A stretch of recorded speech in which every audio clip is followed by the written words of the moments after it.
আমার জায়গায় যদি কোনো একটা মেয়ে ভিডিওটা আপলোড করতো তাহলে প্রত্যেকটা ছেলে তার পুরো ভিডিওটা ওয়াচ করতো।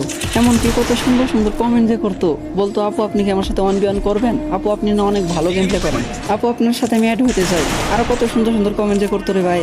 কিন্তু একটা ছেলে সারাদিন কাজ করার পরেও কত সমস্যার ভিতর দিয়ে একটুখানি ভিডিও করার চেষ্টা করে, ভিডিও করে যখন আপলোড করে যে এইটার আশায় যে হয়তো বা তারও অনেক ভালো ভালো ভিউজ আসবো, অনেক লাইক কমেন্ট শেয়ার আসবো। লাইক কমেন্ট তো দূরের কথা ভাই, ভিউজই আসে না, 1-150 ভিউজে যায় আটকে যায়। আর এই জায়গাতেই কোনো মেয়ে যদি নর্মাল এডিট করে, কোনো রকম এডিট ছাড়া ভিডিও খালি রেকর্ড করে আপলোড করে দেয়, তারপরে হাজার হাজার ভিউজ হয়ে যায়।